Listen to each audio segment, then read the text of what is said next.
예, 이번에는 141강 제목은 영적 전쟁입니다. 보통 영적 전쟁이라면 그 스마트폰에서 하는 게임이나 컴퓨터 게임에 나오는 또 환상적인 그런 전쟁, SF 같은 공상과학 영화에 나오는 그런 전쟁으로 묘사를 많이 하는데, 실제로 이 성경에서의 영적 전쟁이라는 것은 의외로 이 법에 관한 이야기입니다. 어떻게 이루어질 수 있느냐 하는 거죠. 마태복음 5장에 보면 예수님께서 이 땅에 분명히 오실 때 헤롯도 방해했고, 예수님 태어날 때 베들레헴에 2살 애를 죽은 것과 동방박사가 위기에 처한 것과 이 모든 것이 이 우주 속에서 영적 전쟁의 모습을 보이게 됩니다. 그런데 막상 예수님께서 설교하는 가운데도 그 영적 전쟁적인 요소가 분명히 담겨 있거든요. 설교 가운데 그 어떤 식으로 영적 전쟁의 내용이 담겨 있는가.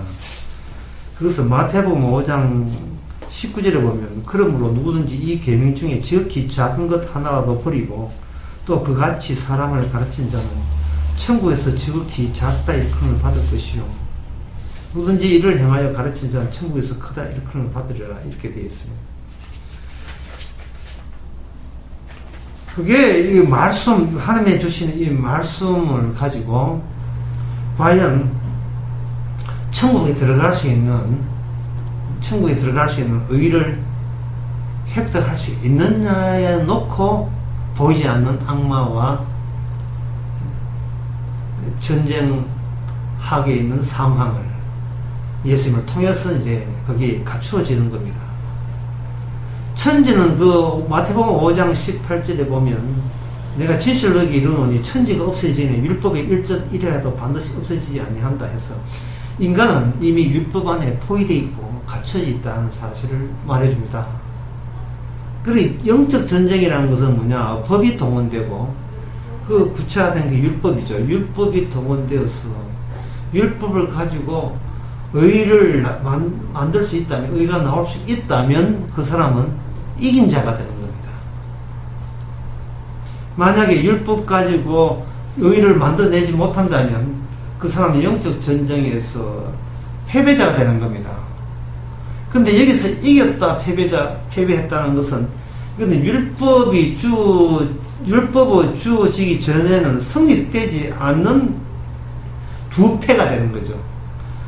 율법이, 쉽게 말해서 운동회가 열리지 않았다면 천군백군 자체가 없었지요. 운동이 열리는 그날에 너는 천군이고 너는 백구이고 같은 반도 애를 둘러 나눠서 그렇게 하잖아요. 율법이 주어짐으로 말미암아 무엇이 뚜렷하게 등장하느냐 하면은, 너는 천국 가는데 성공한 자야, 아니면 천국 가는데 실패한 자냐 하는 것이 율법의 개입을 통해서 새삼스럽게 정해지는 겁니다. 규정되는 겁니다.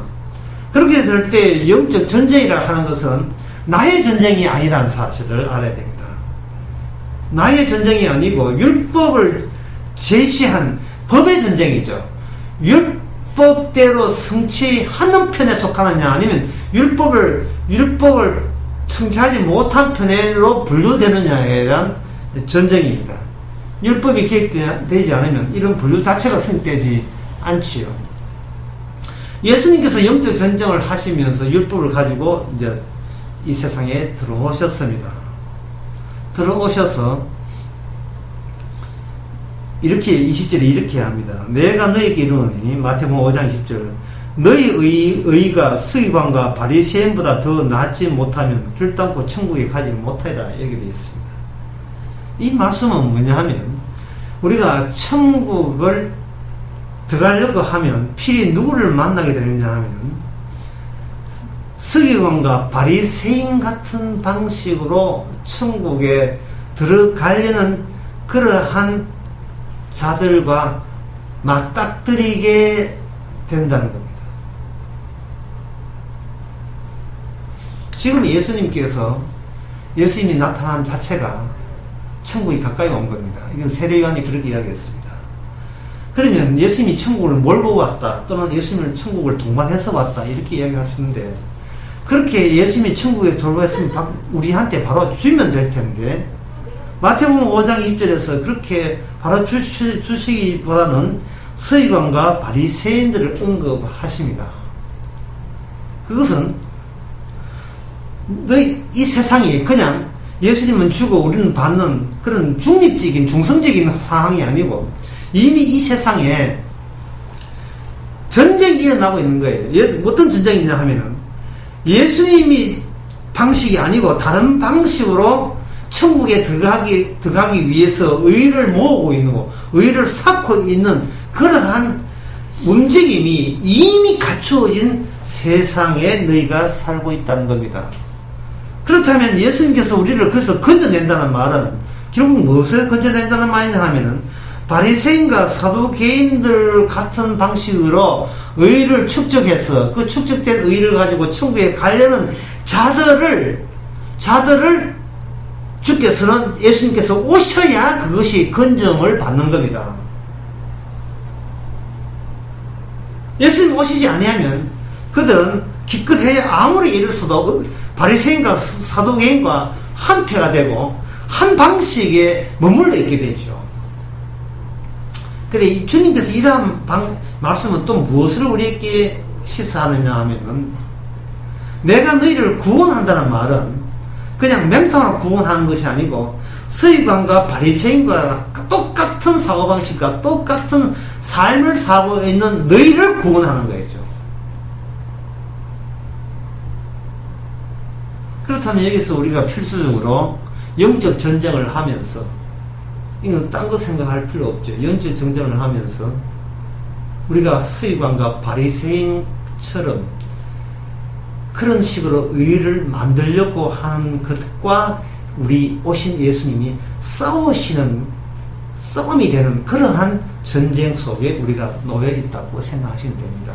그러면 이 전쟁은 우리 내부에서부터 이미 들끓고 있는 전쟁입니다. 그러니까 바리새인과 서기관들은 어떤 식으로 의를 모았느냐. 21절에 보면 옛사람에게 말한 바 살인치 말라. 누구든지 살인하면 심판을 받게 하였다는 것을 너희가 들었으나 나는 너희에게 이르노니 형제에게 노하는 바다 심판을 받게 되고 형제에게 대하여 라가 욕설이죠. 욕을 하는 자는 공에 잡히게 되고 미련한 놈이라 하는 자는 지옥불에 들어간다. 지옥불에 들어가는 이유는 살인했다는 것 때문에 지옥불에 들어가죠. 예수님께서 옛사람에게 말한 바라고 하면서 바리새인과 서기관들은 옛사람에게 말한 것 안에 가둬져 있다, 갇혀 있다, 이렇게 보시는 겁니다. 그리고 그 옛사람에 가둬 있는 것이 바리새인과 서기관인데 그 속에 너희가 지금 함유되어 있다는 겁니다. 그런데 예수님께서는 어떻게 하냐면 그 옛사람과 방식과 다른 말을 내가 내놓겠다는 겁니다. 그게 뭐냐 하면은 살인해도 구원받는다, 그 이야기 하시는 게 아니고, 옛 사람들은 뭐라고 하냐면 직접 사람을 죽여야 살인죄가 되어서 지옥 가지만, 이게 직접 사람을 죽이지 않은 한 살인죄가 성립이 안 되고, 살인죄가 성립이 되지 않는다면 살인했다는 이유 때문에 지옥 가는 일은 없다. 이것이 바로 바리새인과 서기관들이 하는 이야기예요. 예, 우리 우리나라에 형소 있죠. 예, 법원 있잖아요. 검찰이 있고 경찰이 있잖아요. 그들이 규정하는 살인죄가 뭡니까? 바로 옛사람, 서기관과 바리새인들이 이야기하는 살인죄의 범위와 동일한 범위다 이 말이죠. 우리는 그것을 국민으로서 납득을 하고 그걸 동의를 해주고 있죠. 만약에 우리나라 헌법에 형제한테 욕하는 것도 살인죄에 해당됩니다라는 법을 만들게 되면 누가 동의하겠습니까? 아무도 동의 안 할 거예요. 왜 동의 안 하죠? 본인이 거기에 걸려서 맨날 형무소 가야 되고 사형당해야 되니까.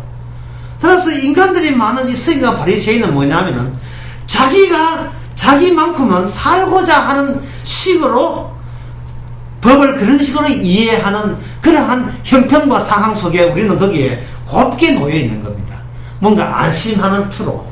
그러나 주님은 그 경계선을 찢어버립니다. 내가 보기에 모두가 지옥 가야 합니다.